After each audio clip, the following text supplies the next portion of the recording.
우리가 잘 알고 있는 그 C.S. 루이스가 쓴 스크루테이프의 편지는 그 삼촌 마귀가 이제 갓 마귀 작업을 시작한 신임 마귀, 조카 마귀에게 보낸 31편의 편지를 묶어놓은 그런 책입니다.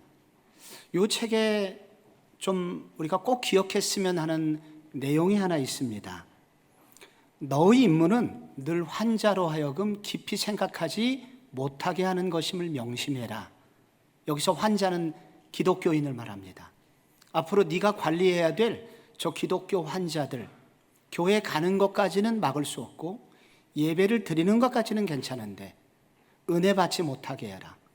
받은 말씀을 가지고 자신의 삶을 돌아보지 못하게 해라.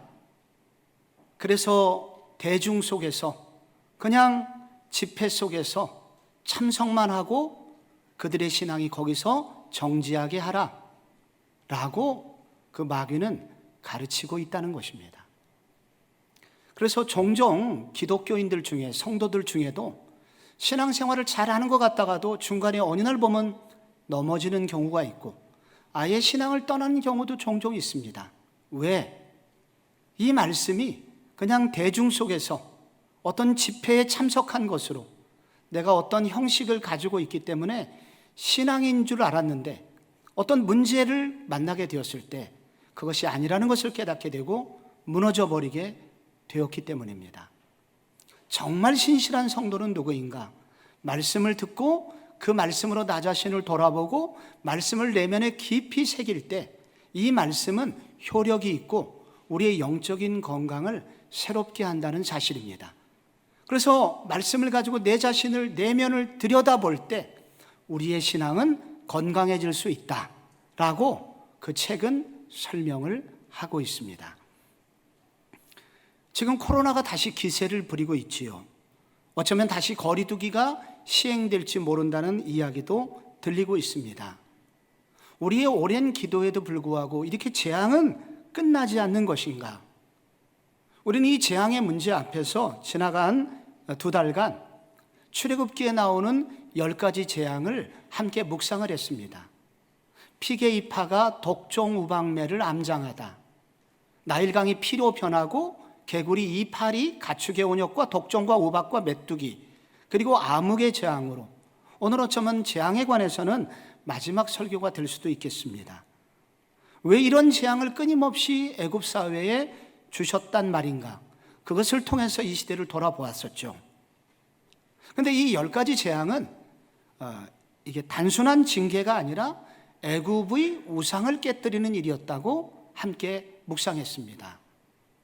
애굽 백성들이 정말로 신이라고 생각했던 것들을 재앙이 하나씩 임하면서 그 우상들이 소환되었고 그 우상들이 무력하다는 것들을 보여주었습니다.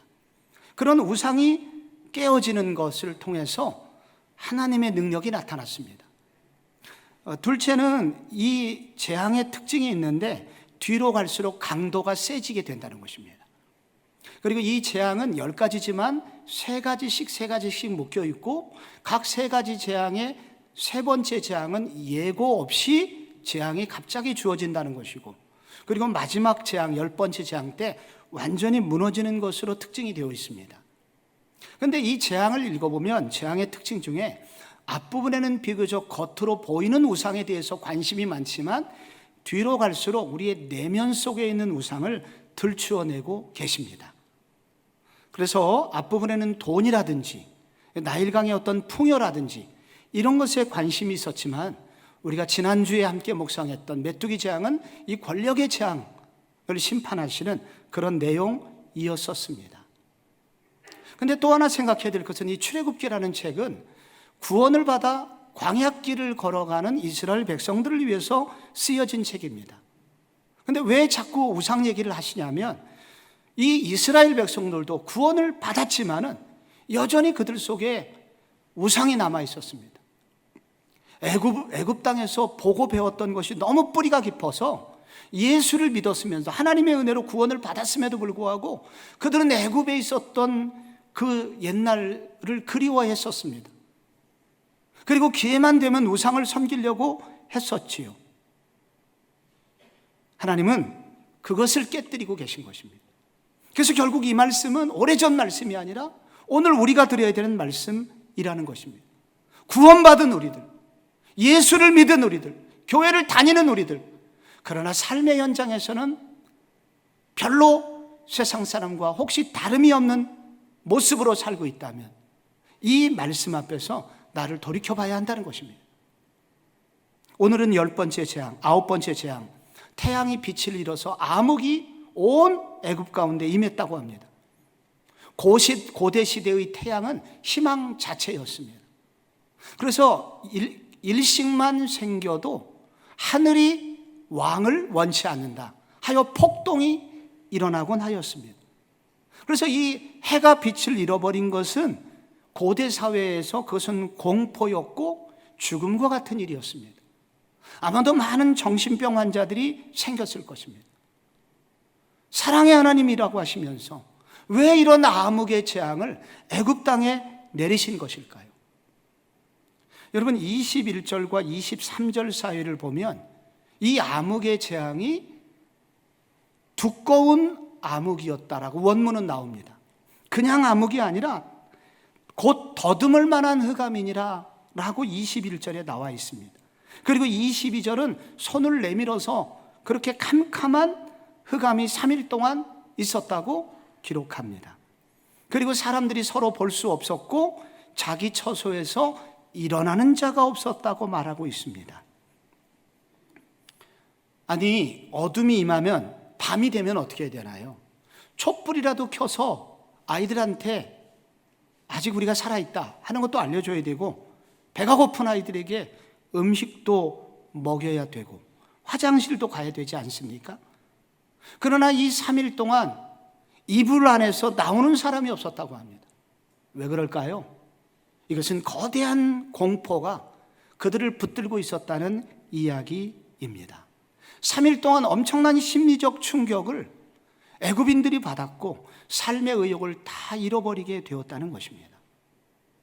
애굽인들이 최고로 섬기는 최고의 신이 있었습니다. 그것이 태양신이었고요.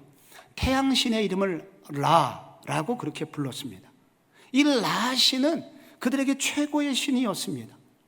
이 라신이 애굽을 지켜주고 있었다고 믿었습니다. 바로라는 뜻, 영어로 파라오 이렇게 부르죠. 파라오라고 하는 이 단어는 태양신의 아들이라는 뜻입니다. 그러니까 바로 태양신의 아들이 있는 한 이 태양은 애굽 편이고 애굽을 축복해 줄 것이다. 그리고 바로는 바로 태양신의 아들로서 태양의 현시, 태양빛의 현시라고 그렇게 믿었습니다.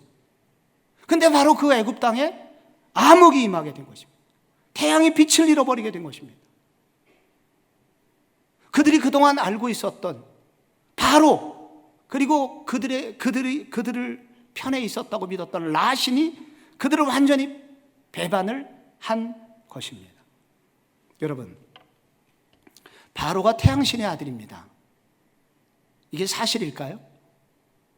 애굽 사람들은 다 그렇게 믿었습니다. 이걸 사실로 믿었습니다. 도대체 이것을 사실로 믿도록 이렇게 만든 사람은 누구일까요? 누가 이런 생각을 거기에 집어넣었을까요? 바로, 그리고 바로의 측근들입니다. 그들은 애굽을 통치하기 위해서 정치 이념이 필요했습니다. 그래서 조선 초기에 용비어천가를 만들듯이 북한이 황장엽을 통해서 김일성이 하나님이라고 우상화 작업을 했듯이 바로가 태양신의 아들이야 라고 누군가 정치 이념을 만들었습니다. 이것을 이데올로기라고 하죠. 정치 이념이라고 부릅니다. 이런 이념으로 애굽인들은 모두 바로를 지지하게 만들었고, 그리고 애굽 편이 아닌 이 히브리 백성들을 노예로 부리는 것에 찬성을 하게 만들었던 것입니다. 그런데 이 암흑재앙이 임하게 된 거예요. 이 암흑재앙이 임하면서 무엇이 들통났나요? 그들이 만들어 놓은 정치 이념이 거짓이었다 하는 것이 지금 백일하에 드러나게 된 것입니다. 여기 정치의 우상이 나옵니다. 여러분, 정치는 꼭 필요합니다. 정치가 없으면 사회가 혼란에 빠지죠. 그래서 좋은 정치가 있어야 됩니다. 그리고 우리 모두에게는 정치적 견해를 가지고 있습니다. 정치적 견해가 있어야 누가 더 이 나라를 좋은 쪽으로 발전시킬 사람인지를 분별할 수 있습니다. 정치적 견해 있어야 됩니다. 그런데 문제는 뭐냐면 어떤 정치인을 하나님의 자리에 대신 놓는 것, 그것을 정치의 우상이라고 합니다. 모든 소망이 그 정치인에게 있다라고 믿는 것, 그것이 우상인 것입니다. 혹은 자신의 정치적 목적을 이루기 위해서 하나님을 이용하는 사람들, 그 사람들은 바로 우상화 작업에 동참하는 사람들입니다. 그리고 자신의 정치적 이념이 원하는 대로 이루어지지 않았을 때 희망이 없다고 말하거나 희망이 끝났다고 말하거나 혹은 이 나라를 떠나겠다고 말하는 것, 그것이 이미 정치의 우상에 감염이 됐다는 것을 보여주고 있는 것입니다. 지난 정부 때 북한의 이해할 수 없는 여러 사건들이 있을 때마다 대통령은 거기에 마땅한 대답을 내놓지 않았습니다. 개성공단에 남한이 세운 건물 폭파됐는데 대통령은 한마디 하지 않았습니다. 그래서 어떤 사람들은 대통령이 친북 세력이다, 간첩이다, 이렇게 말하기도 하였습니다. 그들은 태극기를 손에 들고 소리치기를, 이 나라를 정말로 지키려면 이 건강한 사람들이 들불처럼 일어나야 된다. 그리고 광화문으로 모였습니다. 그리고 교회는 이 일을 위하여 일어나야 된다. 목사님은 어느 편이냐? 왜 가만히 계시느냐? 이렇게 주장하시는 분들이 계셨습니다. 그리고 이 광화문 집회를 실제로 이끌었던 분이 또 목사님이셨습니다. 그리고 여러 목회자들이 그를 지지하기도 하였습니다. 그리고 이렇게 지지하지 않는 교회는 진리가 없다, 용기가 없다 라고 그렇게 비판하기도 하였습니다. 그리고 그런 분들이 실제로 교회를 떠나기도 하였습니다. 이런 분들은 정치적으로 우편에 계신 분들이죠. 이런 우편향에 계신 목사님들이 또 유튜브를 만들고 그리고 어떤 이야기들을 퍼뜨리기 시작했습니다. 백신을 맞는 것은 계시록에 나오는 666의 표를 받는 것이다. 여기 정부의 음모론을 또 주장하기도 하였습니다. 왜 교회는 이런 일에 대해서 아무 말 하지 않느냐 하고 보통 교회를, 일반적인 교회를 떠나시는 분들도 여럿이 계셨고 우리 교회도 있었습니다. 반대로 지난 대선 때 대통령 후보 중에 무속과 관련된 분이 있었습니다. 제2의 최순실 사태가 일어날 것이다. 이번에는 진보그룹의 목회자들이 반대 성명을 내기 시작했습니다. 왜 교회는 가만히 있느냐? 적어도 성명서라도 내야 되지 않느냐? 라고 주장하는 분들이 계셨고, 그리고 자기의 그런 요구가 받아들이지 않을 때 교회를 비판하거나 혹은 교회를 떠나시는 분도 계셨습니다. 이런 정치 이념의 분쟁이 나라를 두동강내게 만들었습니다.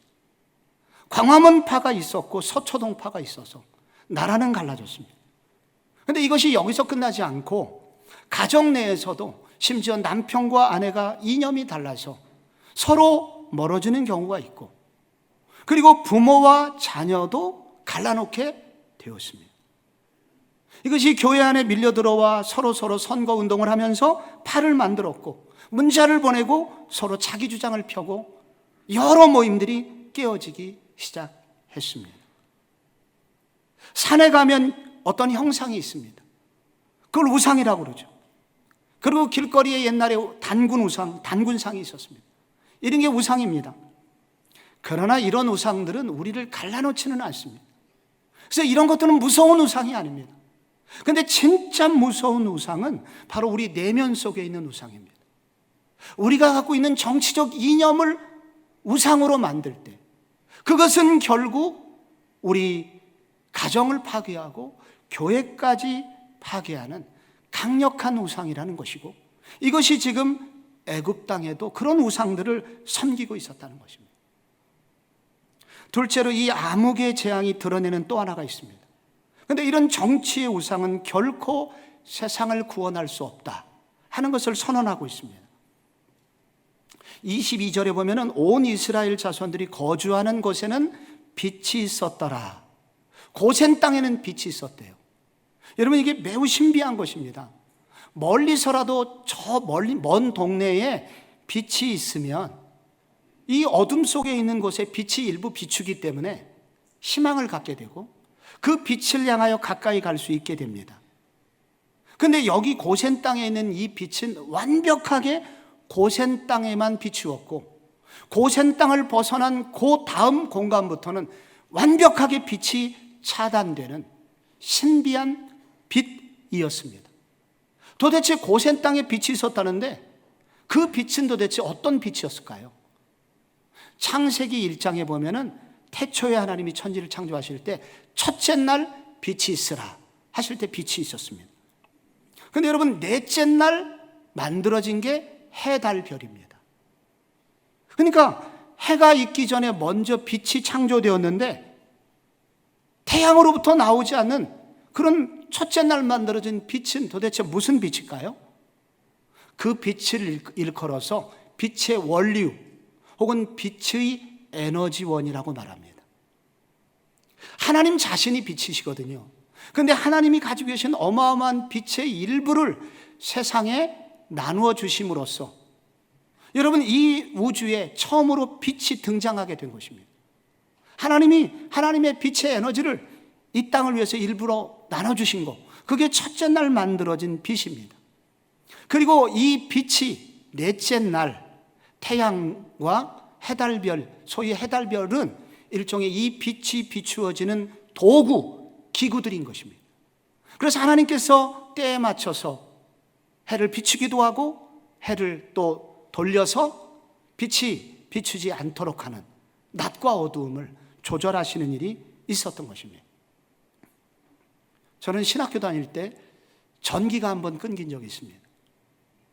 여러분이 전기가 끊길 수도 있구나, 이거를 경험하기 원하시는 분들은 이제 6개월 이상 전기료를 안 내보시면 그런 일을 여러분이 당하시게 됩니다. 방 안에 분명 형광등이 있었고 늘 빛이 들어왔거든요. 어느 순간 안 들어옵니다. 냉장고, 그 순간 정지합니다. 방은 순간 냉골이 됩니다. 이 전기라고 하는 것은 우리가 형광등을 산다고 되는 게 아니라 한국전력에서 보내줘야 되는구나, 빛을 잃어버려 보면 알게 됩니다. 여러분, 태양은 신기한 물체입니다. 그러나 빛의 공급자이신 하나님께서 그 빛을 비춰주셨기 때문에 그 도구로서 태양으로부터 빛이 나온다는 거예요. 이 빛의 원료는 바로 하나님이시라는 것입니다. 고센 땅에 비추었던 그 빛은 바로 태양이 멈추어도 여전히 비춰지는 바로 하나님으로부터 나오는 빛, 바로 창세기 1장에 그 햇볕, 해로부터 비춰지는 빛 이전에 만들어진 그런 빛인 것입니다. 그런데 이 빛이 왜 고센 땅에만 있었을까요? 거기에는 모세가 있었기 때문입니다. 하나님의 말씀대로 살고자 하고 자신의 죄악된 뜻대로 사는 것이 아니라, 탐욕대로 사는 것이 아니라 자신의 탐욕을 죽이고 하나님의 뜻대로 살고자 하는, 하나님의 나라를 이루고자 하는 사람들이 모인 곳에 빛이 비추었다는 것입니다. 그러나 고센을 넘어가자 애굽 땅 전체에는 어둠이 지배했습니다. 왜 어둠이 왔다는 말입니까? 이곳은 바로가 지배합니다.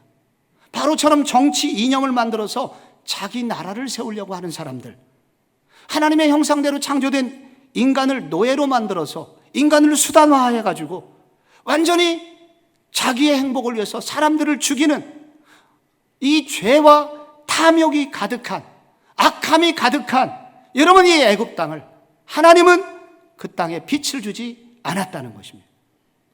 하나님은 이런 바로를 우상화하여 자신들의 이득을 챙기고 있는 바로와 바로의 동업자들을 심판하시고 계신 것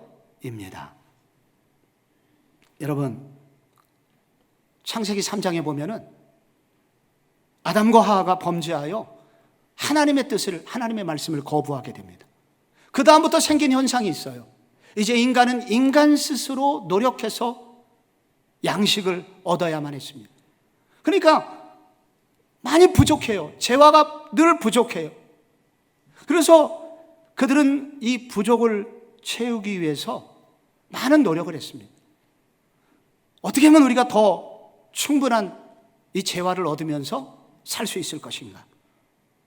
찬양대 김재화 집사님하고는 상관없는 단어였습니다. 자본주의가 있죠, 그 중에. 자본주의를 창시한 사람은 아담 스미스입니다.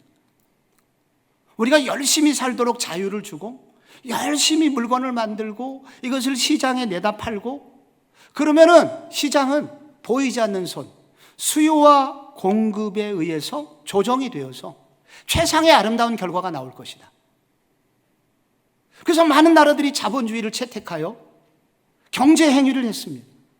정말 열심히 사람들이 일을 했고 많은 돈을 벌었습니다. 그런데 문제가 하나 생겼습니다. 똑똑한 사람들은 더 많은 것을 가지고 조금 덜 배운 사람들, 원래 가진 게 부족한 사람은, 초기 자본이 부족한 사람은 갈수록 못 살게 되었습니다. 그래서 자본주의는 이 빈부격차를 많이 벌려놨습니다. 이게 정답이 아니구나 생각한 어떤 사람들이 만든 이론이 사회주의입니다. 국가가 강력하게 개입을 해서 개인이 부를 독점하지 못하게 그렇게 하자. 그리고 골고루 분배하자. 이거 봐라, 나라가 시장에 맡겨두니 우리나라 지금 자살률 1위가 되지 않았냐? 이렇게 어려운 나라가 됐다. 그래서 국가가 통제하여 배급을 주는 많은 나라들이 생겼죠. 근데 문제는 뭐냐면은 일하지 않는 거예요, 사람들이. 국가에서 배급을 주니까 누가 일하겠습니까? 일하는 사람만 바보가 됩니다. 열심히 일하지 않습니다. 그래서 나라 전체가 가난하게 되었습니다. 그래서 옛날보다 더 가난하게 된 거예요. 그리고 심지어 그렇게 그런 이념을 주장했던 사람들은 오히려 자기들이 부를 더 독점하면서 많은 사람을 더 핍박하게 되었습니다. 막스와 레닌이 이런 이론을 만들었죠. 이렇게 된 것은 다 부자들 때문이라고. 탓하는 문화가 그때 나왔습니다. 계급 투쟁 만들어가고 서로 탓하게 만들었습니다. 부자 탓, 배운 놈 탓. 그래서 나라 전체가 분열과 싸움터로 많은 사람을 죽고 죽이도록 만들었습니다. 해답이 없습니다. 1970년대 이 노벨 경제학상을 받은 케네스 갈브레이스라는 분이 있습니다. 이분이 이런 유명한 말을 남겼습니다. 자본주의에서는 사람이 사람을 핍박하지만, 착취하지만 공산주의에서는 그 반대다. 그 반대라는 말은 자본주의에서는 가진 사람이 조금 없는 사람을 착취하고, 근데 공산주의에서는 뒤에 사람이 앞에 사람을 착취한다는 거예요. 똑같다는 거예요. 사람이 만든 제도, 사람이 만든 구조 속에서는 결국은 인간은 아픔을 겪을 수밖에 없다는 것입니다. 그래서 우리 인간이 만든 이데올로기는 답이 아니다. 마치 어떤 이념이 나라를 다스리면 좋은 사회에 올 것 같지만은 인간의 탐욕의 문제, 인간 속에 있는 이 죄악의 문제가 해결되지 않는 한 이 땅은 결코 변화될 수 없다. 왜? 인간이 타락했기 때문에. 인간이 하나님을 떠났기 때문에. 인간은 자신의 탐욕을 채우기 위해서 다른 사람을 기회만 되면 착취하려고 하는 그런 나쁜 마음이 인간 속에 있기 때문에 인간은 결국 이렇게 어떤 제도를 가지거나 어떤 정치 이념이 최고라고 믿지만 이렇게 아픈 허점이 계속될 수 있을 것을 그는 요약해서 말하고 있습니다. 목사님 자꾸 설교 시간에 경제학 강의 하시나요? 말씀 들으러 왔는데 전공자도 아니시면서. 성경은 우리의 현실 문제에 대해서, 우리의 그 정치적 현안에 대해서 실제적으로 해답을 주는 책이라는 것입니다. 성경이 고대 옛날 얘기 책이 아닙니다. 이 성경은 오늘날 우리가 고민하고 있는 모든 문제를 답을 하고 있고 고민하고 있고 답도 하고 있다는 것을 여러분에게 말씀드리고자 합니다. 이 말씀은 오늘 우리가 가진 제도, 우리의 정치 이념은 결코 완전하지 않으며 우리 어떤 이념을 누군가 이 땅에 완전한 나라를 실현해 줄 것처럼 그렇게 믿고 구세주로 그를 여기는 것은 옳은 것이 아니다. 인간의 약함과 부족함을 늘 생각할 수 있는 지혜가 있어야 된다 하는 것을 말씀해 주고 있습니다. 우리가 이런 정치의 우상에서 벗어나려면 어떻게 될까요? 이런 정치의 우상의 노예가 되지 않으려면 어떻게 될까요? 적어도 먼저 하나님 앞에서 홀로 있음의 시간을 자주 가져야 됩니다. 23절에 보면 그동안은 사람들이 서로 볼 수 없으며 자기 처소에서 일어나는 자가 없으되 애굽의 암흑의 재앙이 임하면서 3일 동안 애굽 사람들이 이불 속에만 있었습니다. 그래서 애굽인들은 홀로 있음의 시간을 갖게 된 겁니다. 이런 것을 비자발적 홀로 있음이라고 그러죠. 원하지 않지만 홀로 있게 됐습니다. 그래서 그들은 처음으로 생각했습니다. 바로가 희망이 아니구나. 바로가 빛이 아니구나. 그럼 진짜 빛은 누구에게서 오는 거지? 그들은 처음으로 생각하게 된 겁니다. 각성이 처음으로 일어나기 시작하는 것입니다. 누가복음 10장에 보면 선한 사마리아인의 비유가 있습니다. 그 얘기 끝날 때 예수님께서 그 물은 율법사에게 너도 가서 이와 같이 하라. 기독교인은 실천하는 사람이어야 된다 하는 것을 설교하셨습니다. 그런데 누가복음 10장 바로 그 선한 사마리아인의 바로 이어서 나오는 이야기가 마르다와 마리아 이야기입니다. 예수님이 그 집 신방하셨습니다. 마르다는 음식 준비로 막 분주했는데 마르다는 예수님 발 앞에 앉아갖고 무릎 꿇고 말씀을 들었습니다. 마르다가 화가 났습니다. 예수님 얘도 와서 부엌에서 좀 일 좀 하게 해주세요. 그때 예수님께서 마리아 편을 드셨습니다. 그래서 오늘날 마르다처럼 열심히 일하는 우리 여전도의 집사님들을 낙심시킨 구절이죠. 나도 마리아 할래요. 그러면서 이 말씀을 막 은혜 받아갖고 교회 봉사를 회피하는 많은 분들을 만들어내는 문제적 구절입니다. 근데 여러분, 그 구절은 일을 하지 말라는 얘기가 아니라 우리가 선한 사마리아인의 봉사도 좋고 실천도 좋고 다 좋은데 그것은 먼저 하나님의 말씀을 듣는 것이 우선이다. 그렇게 건강한 실천이 되려면 예수님의 말씀이 무엇인지를 먼저 들어라. 세상에 박수갈채 받으려고 봉사하지 말고 예수님 하나님이 박수갈채를 보내는 것이 진짜 봉사고 섬김이다. 그러니 먼저 하나님의 말씀 앞에 서라. 하나님의 말씀으로 너희 자신을 다시 세워라 하는 얘기입니다. 요즘은 인터넷과 SNS 때문에 내가 원하는 지식을 손쉽게 얻을 수가 있습니다. 내 뜻과 맞는 사람끼리 그룹을 이루어갖고 함께 서로 대화를 나눌 수 있는 많이 있죠. 어떻게 애를 키워야 되나 고민이 되면 SNS 들어가 보면 다 나와 있습니다. 어느 곳에 좋은 음식점이 있는지, 이번에 여행 갈 곳 가서 검색해보면 다 나와 있어요. 나 말고 많은 사람들이 경험한 이 지식이 모여서 요즘 좋은 정보를 주고 있습니다. 이거를 집단지성이라고 그러죠. 집단지성은 매우 위대합니다. 개인이 모르는 것도 집단 속에 들어가면 다 해답을 얻을 수 있기 때문입니다. 그러나 집단지성의 치명적 약점이 하나 있습니다. 그것은 그 가운데 한두 사람의 전문적 선동자가 낄 때 그 집단지성은 순식간에 악마로 돌멸하게 된다는 것입니다. 늘 좋은 게 아니라 그 운영자들 속에 일부가 악마적 성향, 자신의 의도를 가지고 그 모든 사람을 이용할 수 있음을 우리는 기억해야 됩니다. 그래서 우리는 많은 유튜브라든지 집단지성을 일으키는 많은 우리 블로그라든지 여러 가지 소스가 있지만 이것을 우리가 비판적인 눈으로 보고 그리고 우리의 신앙이 해치지 않는 범위 내에서 이용을 할 수 있으려면 우리는 자주 하나님의 말씀 앞에 서야 됩니다. 그거와 좀 끊고 홀로 있음의 시간을 갖고 하나님은 어떻게 생각하십니까? 하나님의 말씀은 무엇을 나한테 가르쳐주고 있는지를 우리가 이렇게 돌이켜 보려고 할 때 우리가 이곳으로부터 보호를 받을 수 있습니다. 우리가 이런 정치적 우상의 노예가 되지 않으면, 저는 마지막으로 교회가 희망의 씨앗이라는 사실, 교회가 희망의 씨앗이 되게 해야 된다는 사실을 강조하고 싶습니다. 애굽인들도 하나님의 피조물입니다. 거기 구원받아야 될 사람이 있습니까? 없습니까?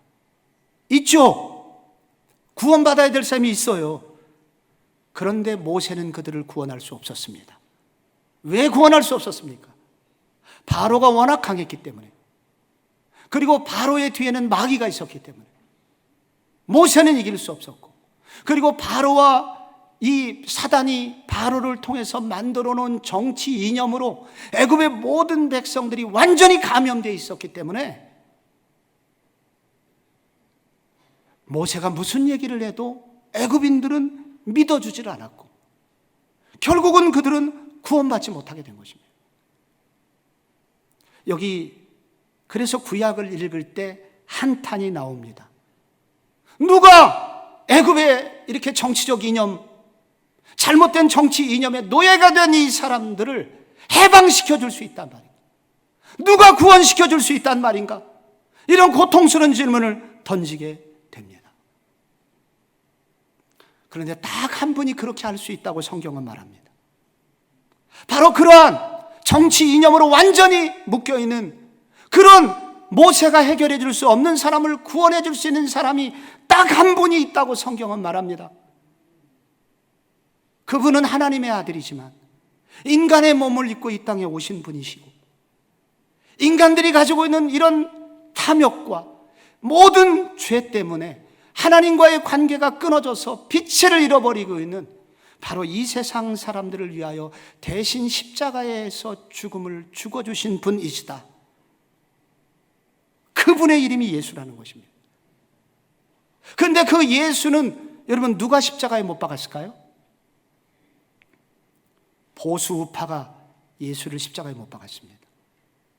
유대인, 정치, 종교 지도자들, 사두개인, 바리새인, 이런 사람들이 자신의 욕구, 자신이 만들어 놓은 율법의 조항들, 조문들 어긴다고 예수를 십자가에 못 박았습니다. 이게 끝이 아니라 진보 좌파가 예수님을 십자가에 못 박았습니다. 군중들입니다. 군중들. 이 군중들은 자기들이 원하는 로마의 압제로부터 우리를 해방시켜서 더 이상 세금 안 내게 되는 나라 만들어 달라고 예수를 원했으나, 예수는 전혀 다르게 영적인 얘기만 합니다. 예수를 십자가에 못 박으시오. 누가 이렇게 소리쳤습니까? 진보 좌파 군중들이 그렇게 했단 말이에요. 예수님께서 이 모든 죄를 짊어지고 십자가에서 죽으셨는데, 예수님 마지막 죽으실 때 이렇게 말씀하셨습니다. 하나님, 하나님, 어찌하여 나를 버리십니까? 그때 죽어가는 그때 무슨 일이 생겼습니까? 온 땅에 어둠이 임했습니다. 완전한 어둠이 여러분 십자가 주변에 이스라엘 전체에 임하게 되었습니다. 그 어둠이 의미하는 바가 무엇일까요? 여러분, 예수님 죽으실 때 왜 흑암이 임했을까요? 이렇게 자기의 정치 이념, 그리고 자신의 탐욕을 뒤에 숨긴 채 정치 이념으로 많은 사람을 호도하고, 그러면서 자신의 정치 이념의 욕구만 채우고, 그 결과 하나님의 뜻으로부터 멀리 떨어짐으로 말미암아 어둠 속에 살아가는 사람들의 그 어둠을 예수님이 대신 짊어지셨다는 것입니다. 하나님으로부터 떠나서 빛을 잃어버린 사람들의, 그래서 어둠 속에 살고 있는 자신들의 죄, 이런 것들을 예수님께서 대신 짊어지시고 죽으셨다는 얘기입니다. 그 죽으심의 결과 무슨 일이 생겼습니까? 예수께서 행하신 그 일이 바로 내가 받아야 되는 죄, 하나님으로부터 내가 그런 재앙을 받아야 되는데 나를 위하여 대신 재앙을 받아주신 분이 예수님이구나, 이것을 우리가 믿음으로 받아들일 때 하나님께서는 바로 그 순간 우리들에게 재앙 대신에 축복의 선물을 주시는데, 어떤 축복을 주시나요? 우리 모두를 하나님의 아들과 딸로 받아주신다는 것입니다. 예수님께서 이 아들과 딸에게 어떤 은혜를 주시냐면 예수님이 3일 후에 어둠을 깨뜨리고 부활하셨거든요. 모든 이 예수 믿는 하나님의 아들, 딸들에게 이와 같이 부활의 능력을 우리 모두에게 주신다는 것도 말씀해 주셨습니다. 또한 예수를 믿는 이 모든 사람들에게 또 하나 주신 것이 있는데 하늘로부터 성령을 선물로 보내주셔서 영원히 우리를 떠나지 않도록 해주시겠다고 약속하셨습니다. 그래서 성령을 받은 그들에게 놀라운 일이 생겼는데 사도행전 2장 42절 잠깐 보겠습니다. 그들이 사도의 가르침을 받아 서로 교제하고 떡을 떼고 오로지 기도하기에 힘쓰니라. 믿는 사람이 다 함께 있어 모든 물건을 서로 통용하고 또 재산과 소유를 팔아 각 사람의 필요를 따라 나눠주며 날마다 마음을 같이하여 성전에 모이기를 힘썼다. 여러분, 자신이 갖고 있는 이 물질을, 이게 목숨이잖아요. 1세기는 가난한 사람들이잖아요. 그런데 그것을 아끼지 않고 자신의 탐욕을 포기하고 더 가난한 사람을 위하여 나눠주는 일이 생겼습니다. 억지로 빼앗은 것이 아닙니다. 자발적으로 나눠준 것입니다. 어떻게 이런 일이 가능했을까요? 바로 예수께서 내가 당해야 되는 어둠을 짊어지고 가신 분이구나. 이 복음을 깨닫자 성령을 받았고 성령이 임하자 그들에게 이와 같이 물질 사용에 놀라운 변화가 일어나게 된 것입니다. 이념이 해결할 수 없던 문제를 바로 유대사회, 기독교 공동체, 교회가 이 놀라운 일을 행하기 시작했다는 것입니다. 그래서 여기서 은혜에 은혜 받은 많은 사람들이 선교사가 되었고 곳곳에 로마 제국 전체에 나가서 복음을 전하기 시작해서 무슨 일이 생겼냐면 교회가 생겼는데 그 교회 안에는 이런 일이 생겼다고 합니다. 갈라디아서 3장 28절에 너희는 유대인이나 헬라인이나 종이나 자유인이나 남자나 여자나 다 그리스도 예수 안에서 하나이니라. 할렐루야.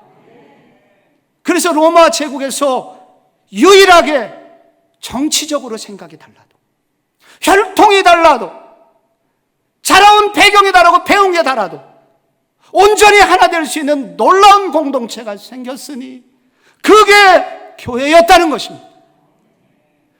그래서 교회는 유일한 소망이 된 것입니다. 1세기의 소망이 되었고 결국 로마 제국을 전복시키는 놀라운 힘이 교회 안에 있었던 것입니다. 교회가 희망입니다.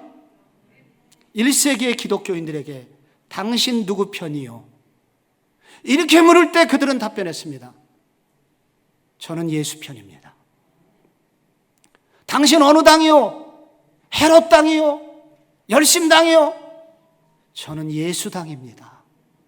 이렇게 말하면서 이 교회 안에 주신 놀라운 은혜 속에 충만하여 그들은 이 정치 이념으로 깨어질 대로 깨진 세상을 바꿔나갈 수 있었습니다. 사랑하는 성도 여러분, 여러분은 어느 편이십니까? 여러분은 어느 당이십니까? 여러분, 제가 한번 물을 때 한번 이렇게 답변해 주세요. 예수 편이라고. 그리고 예수당이라. 여러분은 어느 편이십니까? 여러분은 어느 당이십니까? 우리가 이렇게 예수 안에서 우리가 서로 다른 사람들을 관용하고 포용하고 내가 가진 것을 그리스도의 은혜 가운데서 깨뜨려서 서로 나누고자 할 때 주님께서 우리를 통해서 이 땅을 변화시키시고 이 땅을 하나 되게 하시는 일에 우리 교회 공동체를 사용해 주실 것입니다. 그런 자녀들에게 정말로 넓은 마음을 주셔서 세상을 섬기는 위대한 인물도 교회로부터, 그런 가정으로부터 나오게 될 줄로 믿습니다.